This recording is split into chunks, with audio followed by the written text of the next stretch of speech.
నెలంతా మమ్మలను కాచి కాపాడి ఈ 2వ నెల చివరి ఆదివారమున ఈ సన్నిధానంలో మేమందరము నిలిచి ఉండగలందులకు మీరు మాకు ఇచ్చిన ఈ శ్రేష్టమైన సమయం కొరకై రెక్కలేని స్తోత్రాలు చెల్లిస్తున్నాం ప్రభువా. మా జీవితాల్లో మరి యొక్క పరిశుద్ధమైన నీ సన్నిధిలో నేను ఆరాధించడానికి మహిమపరచడానికి మీరు మాకు ఇచ్చిన ఈ శుభప్రదమైన శ్రేష్టమైన సమయం కొరకై స్తోత్రాలు చెల్లిస్తూ వాక్యమైన దేవ మాతో మాట్లాడండి. నా నోటి మాటలు మా అందరి హృదయ ధ్యానములు మీ దృష్టికి అంగీకృతంగా ఉండు కృపను ప్రసాదించి నీ మహిమలో మమ్మల్ని అందరినీ బలపరచమని యేసు పరిశుద్ధ నామం బట్టి ప్రార్థించి వేడుకొంచున్నాం తండ్రి. దయచేసి కూర్చోనండి. ముందుగా దేవాది దేవునికి వందనాలు స్తోత్రాలు చెల్లిస్తూ దేవుని యొక్క సన్నిధానంలో మనమందరం నిలిచి ఉండడానికి దేవుడు ఇచ్చినటువంటి గొప్ప భాగ్యానికి దేవునికి కోటాను కోట్ల వందనాలు స్తోత్రాలు చెల్లిస్తూ ఎలాంటి కాలంలో మొదటి ఆదివారము దేవుడు మనకి ఇచ్చినటువంటి ధన్యత్వాన్ని బట్టి మరి దేవునికి స్తోత్రాలు చెల్లిస్తూ కరుణా సహిత జీవితం కొరకైన పిలుపు అనేటటువంటి ధ్యానాంశమును ఈ దినాన్ని మనము జ్ఞాపకం చేసుకొని పోతూ ఉన్నాం. కరుణా సహితమైన జీవితం కొరకైన పిలుపు. అంతేకాకుండా మరి ఈ వాక్యము ద్వారా మనం పునీతులుగా చేయబడటానికి దేవుడు ఇచ్చిన అవకాశాన్ని బట్టి దేవునికి స్తోత్రాలు చెల్లిస్తూ చేరవలసిన మీ అందరికీ ఉదయకాల శుభములు వందనాలు తెలియపరుస్తున్నాను.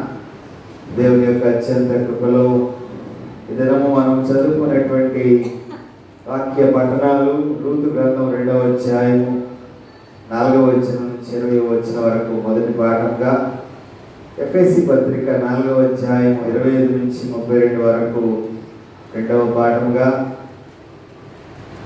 పరిశుద్ధ మార్కు సువార్త 1వ అధ్యాయము 40వ వచనం నుంచి 45వ వచనం వరకు తిరిగి 145వ కీర్తన ఉత్తర ప్రత్యుత్తరంగా చదువుగా విన్నాం. ఎఫెసీలకు రాసిన పత్రిక 4వ అధ్యాయము 30వ వచనం నుంచి కొన్ని వచనాలు మనం ఈ సమయంలో మూల పాఠంగా చదువుకుంటాం. దేవుని పరిశుద్ధాత్మను దుఃఖపరచకుడి, విమోచన దినం వరకు ఆయన యందు మీరు ముద్రింపబడి ఉన్నారు. సమస్తమైన ద్వేషము, కోపము, క్రోధము, అల్లరి, దూషణ, సకలమైన దుష్టత్వమును మీరు విసర్జించుడి. ఒకరి ఎడల ఒకడు దయగలిగి కరుణా హృదయులై క్రీస్తునందు దేవుడు మిమ్మల్ని క్షమించిన ప్రకారము మీరును ఒకరినొకరు క్షమించుడి. ప్రియమైన దేవుని బిడ్డలారా, శ్రేష్టమైనటువంటి వాక్య భాగమును ఈ సమయంలో కరుణా సహితమైన జీవితం కొరకైన పిలుపు అనేటటువంటి సందేశమును మనము వినబోతూ ఉన్నాం. అయితే ఈ దినము మనకు ఇవ్వబడినటువంటి ఈ ధ్యాన పాఠములో మనము ఏ విధంగా మన యొక్క హృదయాలను సిద్ధపరచుకుంటూ ఈ లెంట్ కాలంలో మనలను మనము దేవునికి ఇష్టమైనటువంటి బిడ్డలుగా జీవించగలము అనేటటువంటి ఒక మూల పాఠాన్ని ఈ దినంలో మనము జ్ఞాపకము చేసుకోవలసినటువంటి వారమై ఉన్నాం. ఎఫెసీ పత్రిక 4వ అధ్యాయంలో క్రైస్తవ విశ్వాసి ప్రాచీన స్వభావాన్ని విడిచిపెట్టడంతోనే సరిపోదు కానీ నూతనమైన స్వభావాన్ని ధరించుకొనవలసినటువంటి వారమై ఉన్నాం. ప్రాచీన స్వభావం అంటే మనలో ఉన్నటువంటి పాప ఆలోచన విధానములు, పాపముతో నిండినటువంటి మన యొక్క పరిస్థితులను మనం ఏం చేయాలండి? విడిచిపెట్టాలి.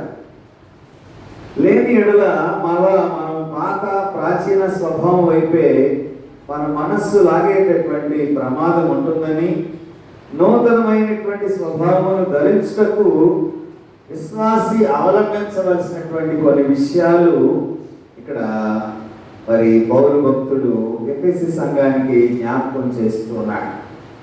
చిత్త వృత్తి యందు నూతనపరచబడాలి అంటే యేసుక్రీస్తుని ఎరుగక మునుపు మనము ఇష్టానుసారంగా జీవించాం. కానీ ఇప్పుడు క్రీస్తుకు దాసులమైన తర్వాత మన ఇష్టానికి తావులేదు. దేవుని యొక్క ఆలోచనకు మన హృదయాన్ని అప్పగించుకోవాలి. అదే నవీన స్వభావమును ధరించిన వారుగా జీవించే విధానం. ప్రాచీన స్వభావం అంటే దేవునికి ఇష్టం లేనటువంటి, భయం లేనటువంటి జీవితంలో జీవించినటువంటి మనము ఇప్పుడు దేవుని బిడ్డలుగా చేయబడిన తర్వాత చెప్పండి అందరూ, దేవుని వాక్యానుసారమైన జీవితాన్ని మనము జీవించాలి. అంటే మనలో ఏముండకూడదు? ప్రాచీన స్వభావం ఉండకూడదు. ప్రాచీన స్వభావంలో మిళితమై ఉన్నటువంటిది ఏమిటంటే మన ఇష్టానుసారంగా జీవించినటువంటి విధానం. అందుకనే పౌలు ఏమంటాడంటే తిమోతికి రాస్తూ కూడా మాట్లాడతాడు, పూర్వము నేను దూషకుడను, హింసకుడను, హానికరుడైన నన్ను నా హృదయాన్ని పట్టుకున్నావు.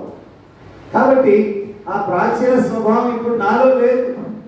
ఆ ప్రాచీన స్వభావం నుంచి విడిపించబడిన వాడుగా నన్ను నేను పునీతునిగా చేసుకుంటూ నీ కృపలో నేను బలపరచబడుతున్నానని పౌలు భక్తుడు మరి తిమోతికి రాస్తూ జ్ఞాపకం చేస్తున్నాడు. అంటే పూర్వం నేను దోషకుడని, హింసకుడను, హానికరుడనని ఎందుకు మాట్లాడుతున్నాడనంటే ప్రాచీనమైనటువంటి అధికారాన్ని బట్టి, సన్హెడ్రిన్ సభ తనకిచ్చినటువంటి అధికారాన్ని బట్టి, తనలో ఉన్నటువంటి దురాలోచనలు, ఈ లోక సంబంధమైనటువంటి ఆలోచనలతో నింపబడినటువంటి పౌలు పూర్వం నేను దోషకుడని మాట్లాడుతున్నాడు. ఇప్పుడు ఎలా ఉన్నాడు? తనలో సాత్విక స్వభావం వచ్చేసింది, తనలో కఠినత్వం పోగొట్టబడింది, తనలో మృదుత్వం వచ్చింది, తనలో దేవుని ప్రేమ మిళితమైనది. తను ఇప్పుడు దేవుని యొక్క సేవకుడిగా తిమోతికి జ్ఞాపకం చేస్తూ ఈ మాటలను తెలియపరుస్తున్నాడు. యువతి కాల సమయంలో మనము గుర్తుంచుకోవాలి, క్రీస్తు ప్రభువుని ఎరుగక మునుపు మన ఇష్టానుసారంగా జీవించాం, ప్రాచీన స్వభావం. కానీ క్రీస్తును ధరించుకునేటటువంటి మనం బాప్తిస్మం ద్వారా ఎప్పుడైతే మనం ఆయన బిడ్డగా ఆయన అంగీకరించి ఆయనను మనం చేర్చుకుని ఉన్నామో మనము నవీన స్వభావము ధరించుకునేటటువంటి వారంగా ఉన్నాం.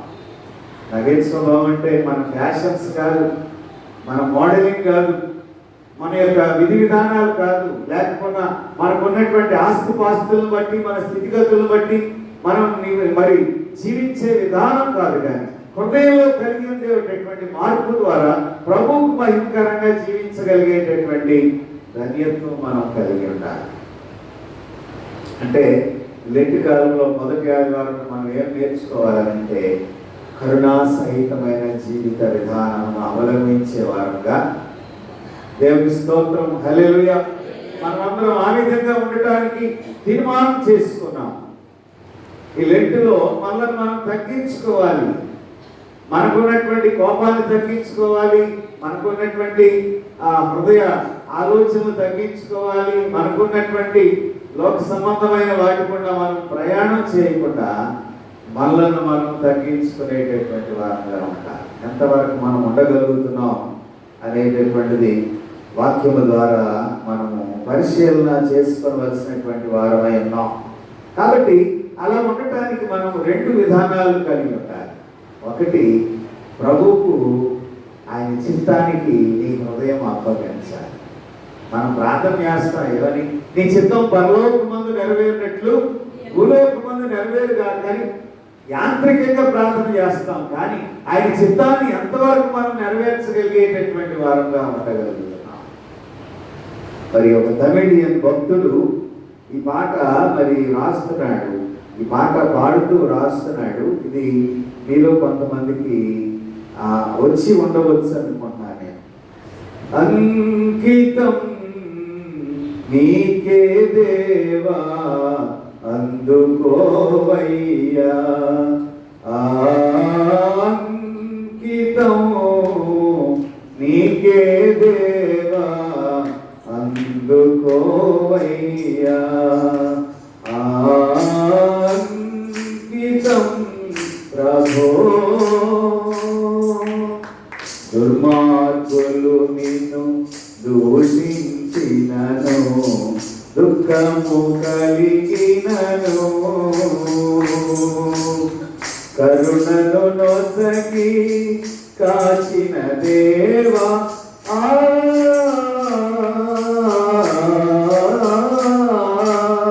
కరుణను నొసగి కాచిన దేవా, కాను కలిగోనయ్యా,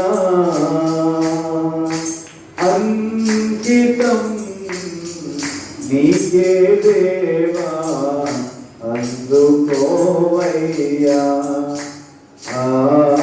అంకితం ప్రభో. నీవు వసగిన ఈవులనెల్లా నీ సేవా కొరకే, అణుగువ తోడా అర్పణ చేతు,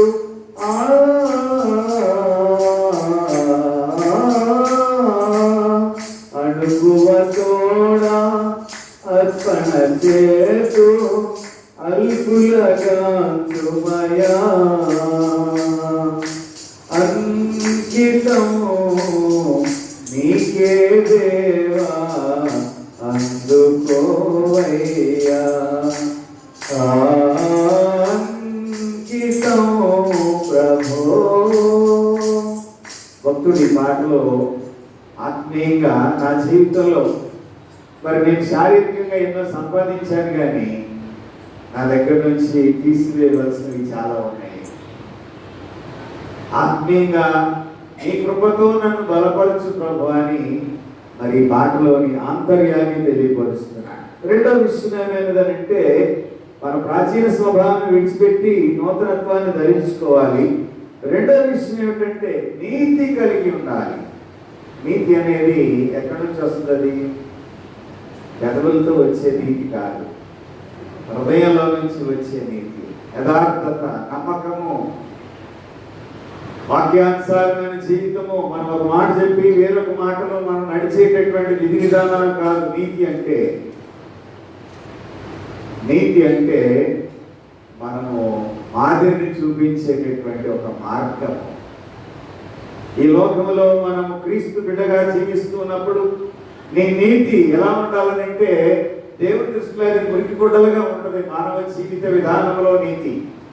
కానీ దేవుని దృష్టిలో ఉండేటటువంటి ఆ నీతి విధానాలను మనం అలవరించుకోవాలనేటటువంటి విషయాన్ని పౌలు భక్తుడు ఎఫెసీ సంఘానికి జ్ఞాపకం చేస్తున్నాడు. అంతేకాకుండా యథార్థమైనటువంటి భక్తి కలిగి ఉండాలి.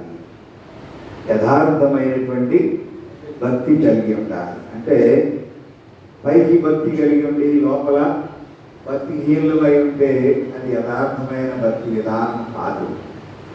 ఈ 4వ అధ్యాయంలో మరి చాలా శ్రేష్టమైనటువంటి మాటలను పౌలు భక్తుడు జ్ఞాపకం చేస్తున్నాడు ఎఫెసీ పత్రిక 4వ అధ్యాయంలో. అంతేకాకుండా దేవుని పోలికగా మార్చబడాలి. బాహ్య రూపంలో మార్పు కాదు, కానీ స్వభావపరమైనటువంటి గుణలక్షణాలు మనలో పొందుపరచబడాలి. అబద్ధం ఆడకూడదు, సత్యమే మాట్లాడాలి, తోటి వారికి ఇబ్బందికరంగా ఉండకూడదు, కోపపడుడి కానీ పాపము చేయకుడి. అంటే మన కోపం ఎలా ఉండాలంటే సూర్యుడు అస్తమించే లోపల మన కోపము క్షమాపణ రూపంలో మారిపోవాలి. ఈ ఈ దినం మనకు ఇవ్వబడినటువంటి వాక్యం యొక్క ముఖ్య ఉద్దేశంలో క్షమాపణ చాలా మూల కేంద్రంగా కనిపిస్తాం. క్షమాపణ లేని క్రైస్తవ జీవితము వ్యర్థమైనటువంటి జీవితము. మనం అంట ఎవరి మీద కోపం ఉంటే మనం ఏం చేయాలంట? ప్రార్థన. చెప్పండి, ఏం చేయాలి? ప్రార్థన చేయాలి. ప్రార్థనలో ఏం చేయాలి? క్షమాపణ గురించి ఉచ్చరించాలి. ప్రభువా వారిని క్షమించు, నన్ను క్షమించు, నాలో కూడా క్షమాపణ హృదయాన్ని కలుగు చేయి, నేను వారిని క్షమించగలిగే మనస్సు నాకు దయచేయి. క్షమాపణ లేనటువంటి హృదయము నీలో కక్షలు కార్పణ్యాలతో ఉంటే అదే నీ జీవితంలో పాపంగా మారే ప్రమాదం ఉంది. క్షమాపణ లేని జీవితము క్రైస్తవ విశ్వాసికి పాపంగా మారే ప్రమాదం లేకపోలేదు. అదే ఇక్కడ పౌలు జ్ఞాపకం చేస్తున్నాడు. అంటే తప్పు చేసిన వారి మీద కోపపడవచ్చు, కానీ వారి మీద చంపేంత కోపం ఉండకూడదు. మన హృదయాలు ఎలా రగులుతామంటే కోపం వస్తే నీ ముఖం నాకు కనపడకూడదు, నా ఎదురుగా కనపడకూడదు, అసలు నీ ఊళ్ళోనే ఉండకూడదు, ఇటువంటి మాటలను మనము ఉపయోగిస్తూ ఉంటాం. అంటే మనలో ఆ కోపం యొక్క ఉద్రేకము, దాన్ని క్రైస్తవ పండితులు ఏ విధంగా ఉదాహరించారంటే ఎండిపోయినటువంటి వరిగడ్డికి మంట వేస్తే ఏమవుతండి? నెమ్మదిగా కాలది, చాలా త్వరగా కాలుతాయి. కోపం కూడా అటువంటిది. వరిగడ్డితో ఆ మంటతో పోలిక చేశాడు క్రైస్తవ పండితుడు. అంటే మన కోపం అంతగా పగపగలాడిపోతా ఉంటాం. మనలో ఉద్రేకము, మనలో ఉన్నటువంటి వాటన్నిటినీ చంపివేయాలి. చంపివేయాలంటే మన కోపము పాపమునకు దారి తీయకుండా మరి సూర్యుడు అస్తమించు లోపలే దాన్ని మనం నిర్మూలించుకోవాలి. అంటే దీనిలో అపవాదికి మనము చోటు ఇవ్వకూడదు. అపవాదికి మనము చోటు ఇవ్వకూడదు. ఆంధ్ర క్రైస్తవ కీర్తనలో ఒక భాగం ఉంది, శోధనకు మీరు చోటీయకుడి, ధైర్యము వహించి పోరాటమును ఏం చేయాలంటే మనము శోధనకే మనం చోటు ఇవ్వకూడదు. శోధకుడు మన జీవితంలో ప్రవేశించకుండా మనం ఏం చేయాలంటే మనము దేవుడికి సమీపంగా వాక్యానుసారమైన జీవితంలో మళ్ళా మనం అలవర్చుకోవలసినటువంటి వారమై ఉన్నాం. తర్వాత విషయము 30వ వచనం నుంచి మనము చదువుకున్నటువంటి 4వ అధ్యాయం, పరిశుద్ధాత్మను దుఃఖపరచకుడి. అంటే అనుదిన జీవితంలో పాటించవలసినటువంటి కొన్ని సూచనలు ఇక్కడ జ్ఞాపకం చేస్తున్నారు. అంటే క్రైస్తవ విశ్వాసులు ఆత్మపూర్ణమైనటువంటి నూతన జీవితాన్ని ప్రారంభించిన తర్వాత మరలా ప్రాచీన స్వభావం వైపులకు మన మనస్సును వాడకూడదు. వీటి పేస్లో ఉన్నప్పుడు ఒక చిన్న వృత్తాంతం మీకు ఇదివరకు నేను చెప్పాను, కానీ చాలా కాలం అయింది ఆ విషయం చెప్పి. అక్కడ ఉన్నప్పుడు చర్చిలో విధమైన గొడవ రగిలింది. ఏంటంటే చర్చ్ మెంబర్స్ బయట నుంచి వచ్చేటటువంటి వారి మధ్య కొంచెం డీవియేషన్ వచ్చింది. ఈ చర్చి మాదండి, మేము కట్టుకున్నామండి అని మాటికి ఉపయోగిస్తుంటే ఆ కొండపల్లి నుంచి వచ్చినటువంటి వారికి కోపం వచ్చింది. వాళ్ళు ఏమన్నారంటే, మీరైతే మీరు పీక్కోండి, మేము దాటాకి వేసుకుంటాం అన్నారు. అది జోక్గా అన్నారు, కానీ ఆ దానిలో చాలా అర్థం ఉంది. వాళ్ళేమో దీంట్లో గుడి కట్టినప్పుడు మేము కూడా మనం ఎంతో కొంత ఇచ్చాము, లక్షలు ఇవ్వకపోవచ్చు, కానీ మాకున్నది మేము ఇచ్చాము. ఈ గుడి మనదనాలు, కానీ ఇది మాది అనకూడదు అన్నారు వాళ్ళ వెర్షన్, కొండపల్లి నుంచి వచ్చినటువంటి. ఈ విధంగా గొడవలు రేగినప్పుడు వారిలో ఒక విధమైనటువంటి వైషమ్యాలు కక్షలుగా మారి 2 గ్రూపులుగా మారిపోయాయి.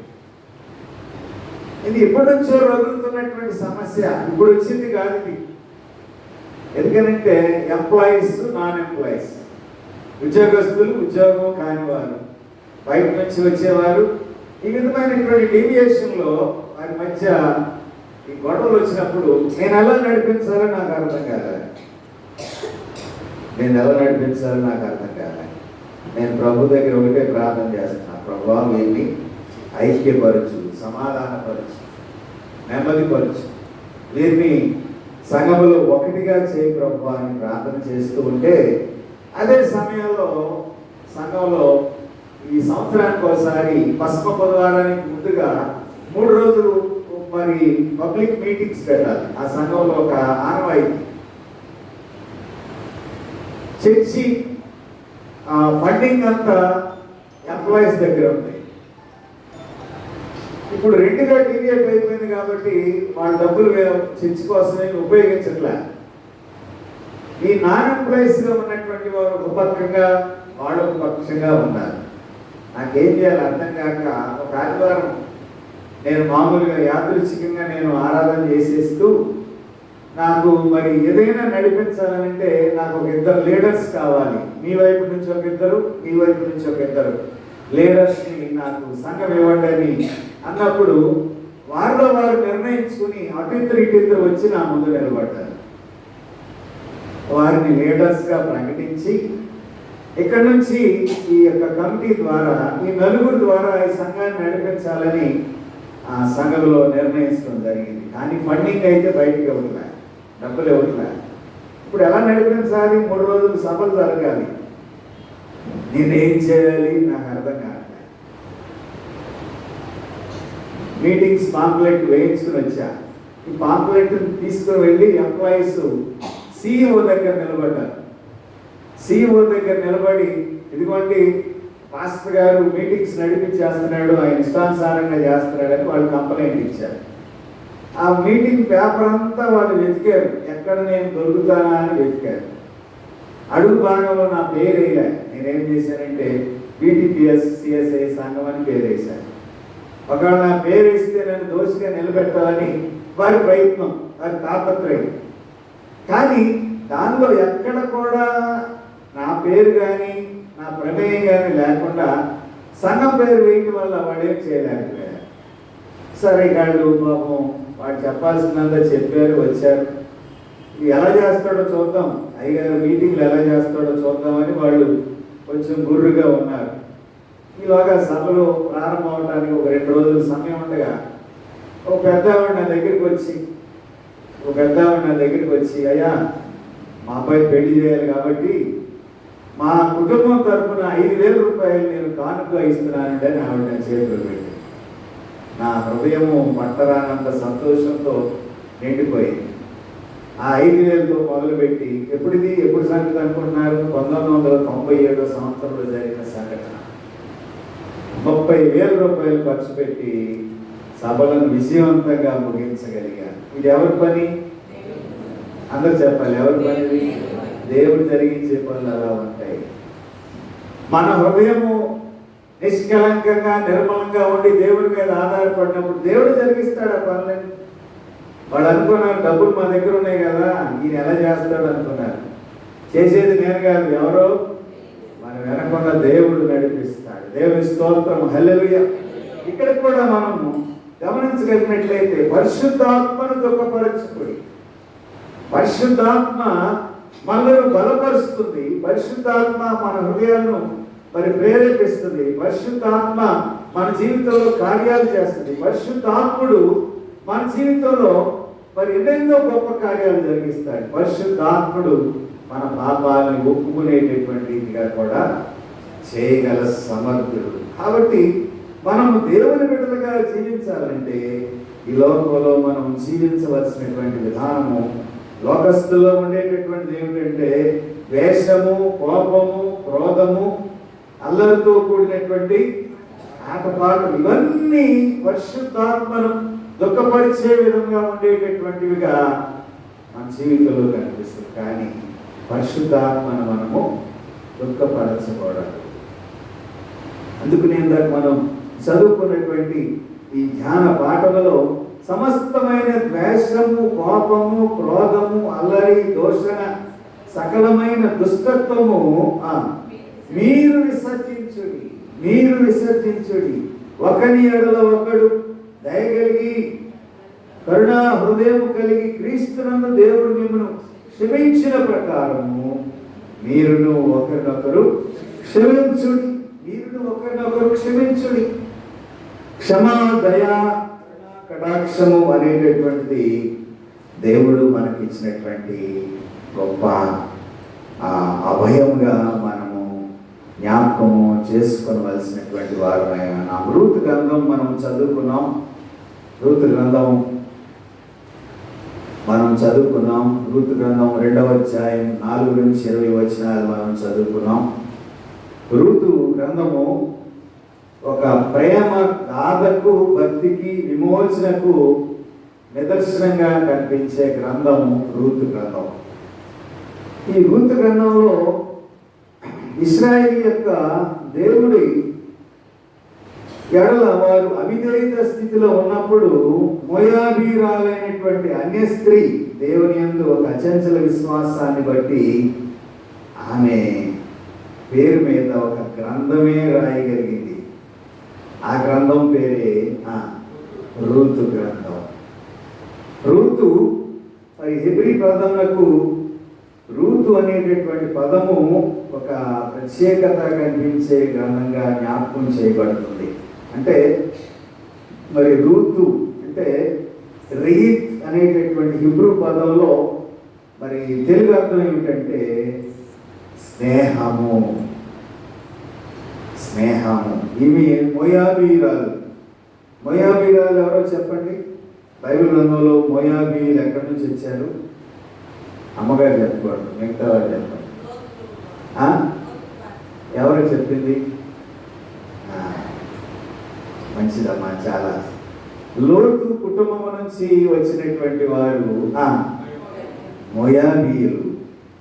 ఈ మోయాబీయులు ఎక్కడున్నారు అంటే బైబిల్ గ్రంథంలో మరి మృత సముద్రానికి దగ్గర ఉత్తర దక్షిణ ధ్రువమందు గల దేశము మోయాబీయుల దేశం. ఈ మోయాబీయుల దేశంలో మరి ఉన్నటువంటి రూతు ఆమె యొక్క జీవిత విధానములో దావీదు కాలమందు ఈ గ్రంథం రాయబడి ఉండొచ్చు.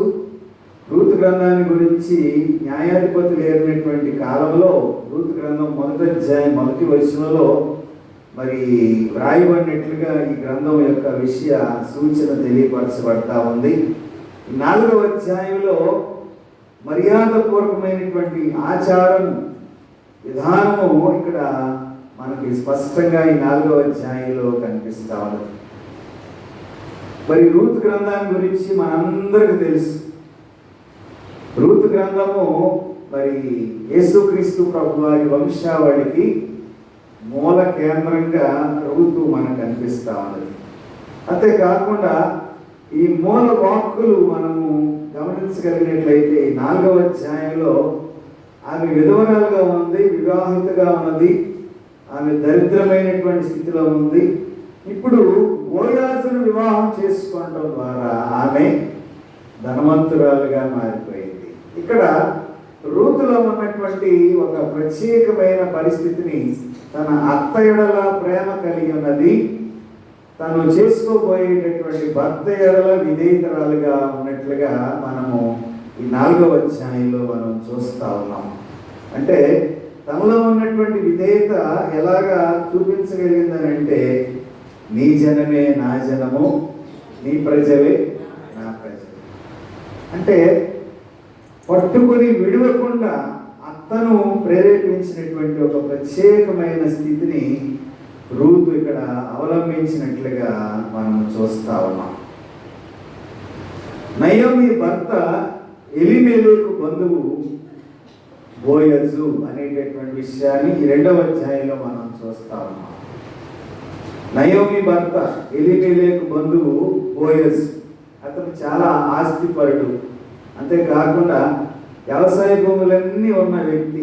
బైబిల్ గ్రంథంలో మనం గమనించగలిగినట్లయితే పాత నిబంధన గ్రంథంలో 2 సూచనలు కనిపిస్తూ ఉంటాయి గొప్పవారుగా తెలియచెప్పేటటువంటి విధానంలో. ఒకరు పంటలు, పాడి పంటలు కలిగి ఉన్నటువంటి వారు. రెండవది ఈ మన దాన్ని ఏమంటారు, ఆవులు, గేదెలు, పశు సంపద ఉన్నటువంటి వారు కూడా ధనవంతులుగా పరిగణించబడుతున్నారు. ఆ రోజుల్లో డబ్బు ఎక్కువగా ఉన్నటువంటి వారు గుర్తించగలిగేటటువంటి విషయాలు ఈ 2 రకాలైన విషయాలు. ఇంకోటి ఏమిటంటే బావులు తవ్వించి బావులు కలిగి ఉన్నటువంటి వారు కూడా ధనవంతులుగా పరిగణించబడతారు పాత నిబంధన గ్రంథంలో. కాబట్టి మరి బోయజుకు పండేటటువంటి పంట మరి వ్యవసాయం ఎక్కువగా ఉన్నందువలన ఇతను కూడా ధనవంతుడిగా మనకు కనిపిస్తూ ఉన్నాడు. ధర్మశాస్త్రాన్ని బట్టి ఈ పంట కోసేటప్పుడు ఆనాటి దినాలలో పేదవారి కొరకు పరిగెను విడిచిపెట్టేటటువంటి ఆనవాయితీ ఉన్నది. కాబట్టి ఈమె పరిగె వేడుకోవటానికి విధవరాలుగా మరి తాను పోషింపబడటానికి తన అత్తను పోషించబడటానికి మరి బోయాజు పొలంలోకి వచ్చినప్పుడు బోయాజు ఆమెను గురించి తెలుసుకొని ఆమె యొక్క వినయము విధేయత లోబడే మనస్సును గురించినటువంటి ఆలోచనలు తెలుసుకున్నటువంటి వాడుగా బోయాజు యొక్క విషయాన్ని మనం ఇక్కడ స్పష్టంగా చూడగలము. 2వ అధ్యాయం 17వ వచనం నుంచి చదవండి ఒకసారి.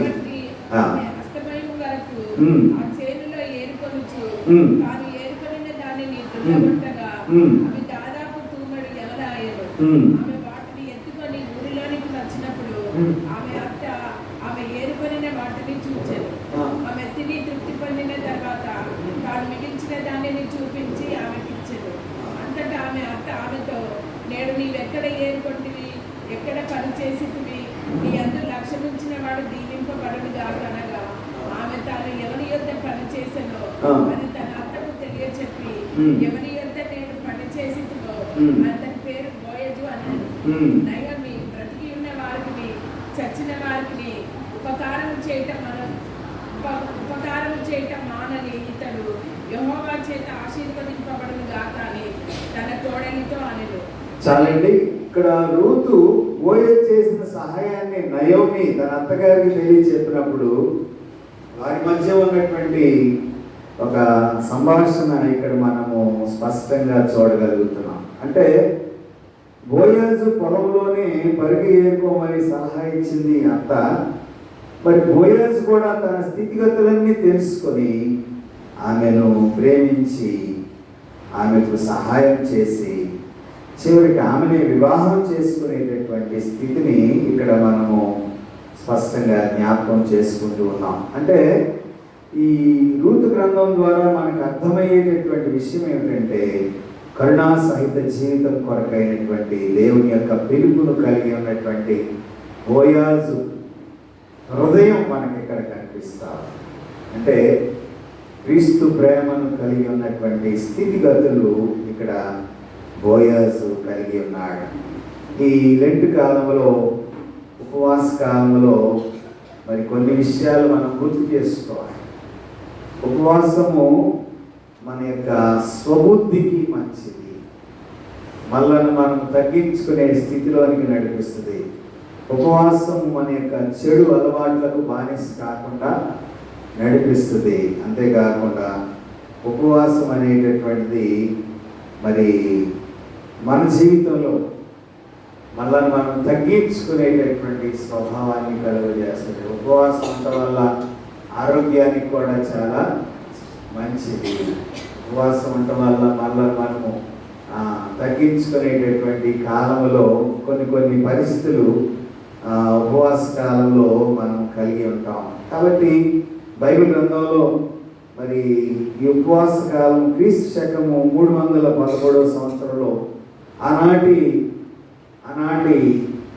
మరి ప్రభుత్వ పరిస్థితులు అంటే కాన్స్టంటైన్ అనేటటువంటి చక్రవర్తి, రోమా చక్రవర్తి ఆధీనంలో ఉన్నటువంటి వారు ఉపవాసాన్ని ఆదేశించాలి అనేటటువంటి ఒక నిర్ణయాన్ని తీసుకొని ఈ ఉపవాస దినాలని 40 దినాలుగా మరి పరిశుద్ధ గ్రంథంలో మనం చూస్తే 40 దినాలు ఎవరెవరు ఉపవాసం ఉన్నారంటే మరి సినాయి కొండ మీద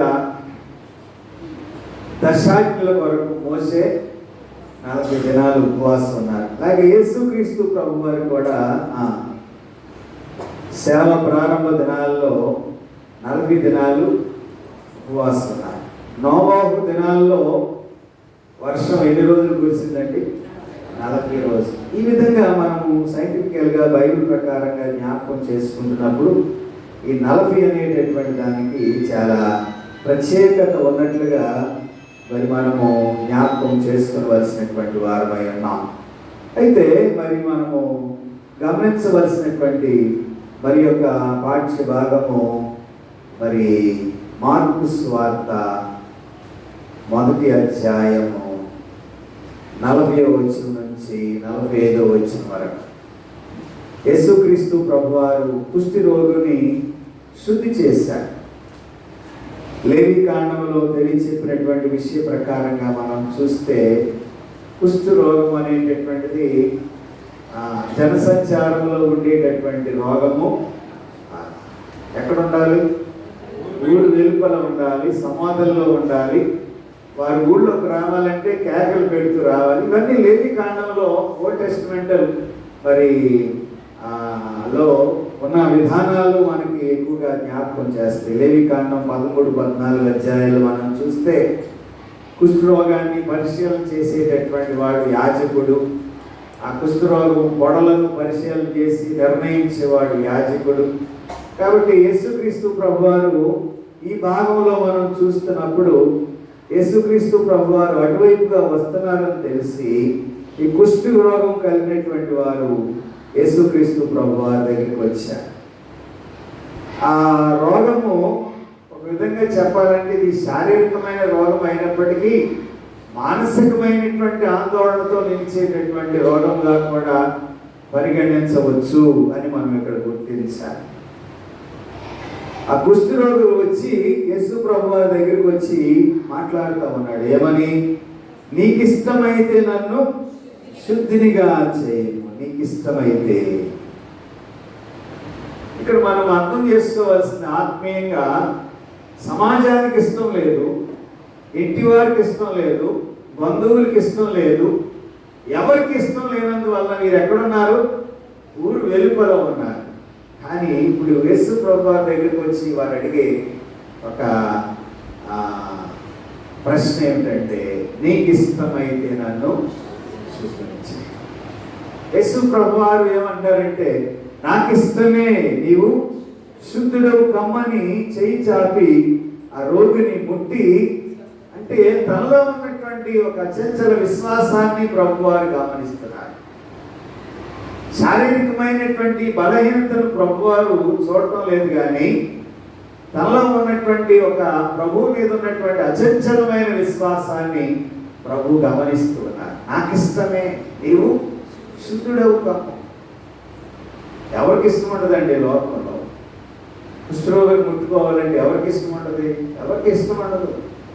ధర్మశాస్త్ర ప్రకారంగా వారిని ముట్టుకోకూడదు, వారితో మాట్లాడకూడదు, చాలా నియమాలు ఉన్నాయి లేవి కాండ ప్రకారంగా. కానీ ప్రభువారు వారితో ఏమని మాట్లాడుతున్నారంటే, నీవు శుద్ధుడవు కావడానికి నాకు ఇష్టమే. మనలో ఉన్నటువంటి అవరోధాలు, మనలో ఉన్నటువంటి కట్టుబాట్లు, మనలో ఉన్నటువంటి అనేకమైన వాటి నుంచి, బంధకముల నుంచి విడుదల పొందించబడేటటువంటి ఒక స్థితి ఇక్కడ యేసు ప్రభువారి ద్వారా కనిపిస్తూ ఉన్నది. కుష్ఠరోగులను స్వస్థపరిచి అతని యాజకుని ఎదురు పంపించి ధర్మశాస్త్ర విధిని సూచించే విధంగా, మరి ధర్మశాస్త్రాన్ని కొట్టివేయమని సూచించలేదు, కానీ ధర్మశాస్త్రాన్ని గౌరవిస్తూ ఇక్కడ యేసు ప్రభువులో ఉన్నటువంటి కనికరము, శక్తి, జ్ఞానము, మరి అలాగే మానవ జీవితంలో ఉపయోగపడేటటువంటి విధి విధానాలని యేసుక్రీస్తు ప్రభువారు సూచిస్తున్నట్లుగా కుష్ఠరోగి విషయంలో మనం ఇక్కడ గమనించగలం.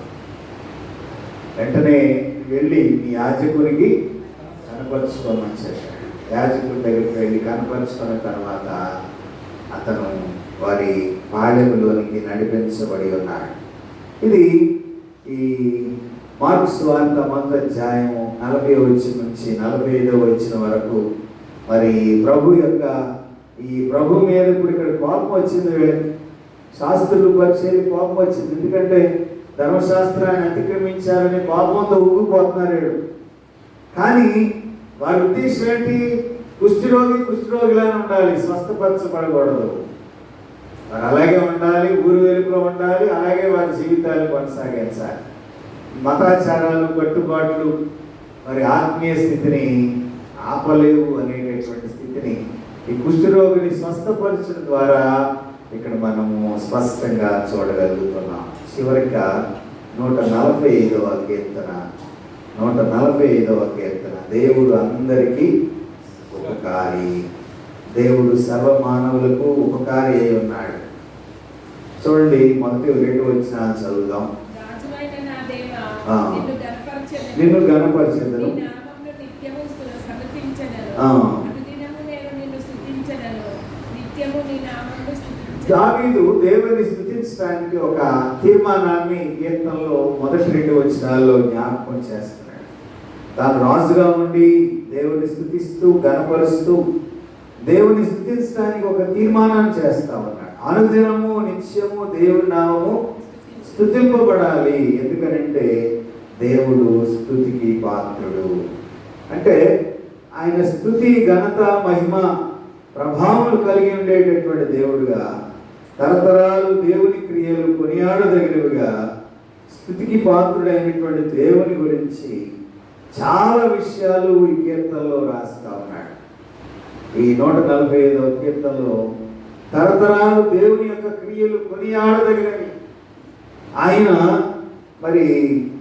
క్రియలను బట్టి, దేవుడు చేసిన ఆశ్చర్య కార్యాలను బట్టి ఎల్లకాలం దేవుని స్తుతించేటటువంటి వారంగా ఉండాలి. దేవుని ఘనపరిచేటటువంటి వారంగా ఉండాలి. సర్వజీవులను పోషించేటటువంటి దేవుడు ఆయన స్తోత్రార్హుడు అని మరి ఇక్కడ దావీదు జ్ఞాపకం చేస్తూ ఉన్నాడు. ప్రియమైన దేవుని బిడ్డలారా, ఈ ఉదయకాల సమయంలో మరి ఈ 2 దినాల్లో మొదటి ఆదివారమున కరుణా సహిత జీవితం కొరకైనటువంటి వెలుగు. ఎవరైతే జాలి కలిగి దయ కలిగి ఉంటారో వారిని దేవుడు బలపరుస్తాడు. 103వ కీర్తన 3-4 వచనాలు చదువుదాం.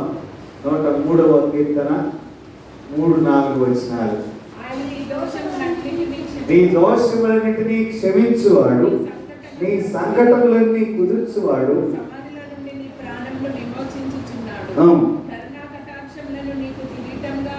చాలు. ఏంటండి?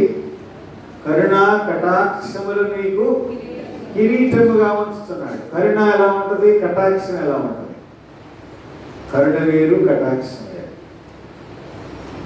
కరుణ అంటే మనము ఎవరైనా అడుక్కునే అతను వస్తే మన దగ్గర ఒక 10 రూపాయలు తీసిచ్చి అది తినడానికి ఇచ్చి జాలి పడతాం అతని మీద. కటాక్షం అంటే ఎలా ఉంటుంది? సిరి సంపదలు, గొప్పతనాలు, మరి ఎన్నో దానిలో కటాక్షం అనే మాటలో విమర్శబడింది. కరుణా కటాక్షం నీకు కిరీటంగా ఉంచుతున్నాడు. సమాధిలో నుండి నీ ప్రాణము విమోచించుతున్నాడు. కరుణా కటాక్షం నీకు కిరీటం. మన జీవితంలో మనం పొందుకున్నవన్నీ కరుణా కటాక్షములే. నీ ఎడల జాలిపడి, నీ ఎడల ప్రేమ కలిగి, నీ ఎడల కృప కలిగి నిన్ను బలపరిచేటటువంటి దేవుని సన్నిధిలో నీ హృదయం ఎలా ఉంది? కరుణా జాలి కలిగి ఉన్నదా? ప్రేమ కలిగి ఉన్నదా? ఇతరులను క్షమించే మనసు కలిగి ఉన్నావా? ఇలాంటి కాలంలో నిన్ను నీవు తీర్మానం చేసుకోవలసిన బాధ్యత మనందరి మీద ఉన్నది. ఇతరులను నీవు క్షమించకపోయిన ఎడల నీ దేవుడు నిన్ను, కాబట్టి అది గుర్తుంచుకోవాలి. ప్రేమ ఒకటే కాదు, ఇతరుల ఎడల దయా దాక్షిణ్యము, మరి ఇతరులను క్షమించే మనస్సు, ఇలాంటి కాలంలో మనం ఆచరించవలసినటువంటి విధి విధానాలు, మరి వాటిని మనం ముందుంచుకొని కరుణా సహిత జీవితం కొరకైనటువంటి పిలుపులో మనం అందరం భాగస్థులుగా ఉండాలని ఈ ఉదయకాల సమయ వాక్యం ద్వారా జ్ఞాపకం చేస్తూ, ఆయన వాత్సల్యం ద్వారా బ్రతికించబడుతున్నటువంటి మన జీవితాలను అనుదినము ఆయన శిల్వ సాన్నిధ్యములో నడిపించబడగలిగేటటువంటి ధన్యత, కృప పరిశుద్ధాత్మ దేవుడు మనందరం అనుగ్రహించి నడిపించి కాచి కాపాడుగాక. తలలు వంచండి, ప్రార్థన చేసుకుందాం. నా దీపమును వెలిగించువాడు, నా చీకటిని వెలుగుగా చేయును. నా దీపమును వెలిగించువాడు, నా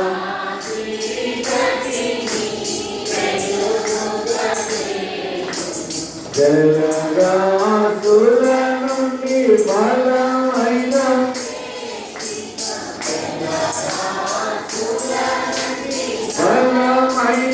చేతితో వెలు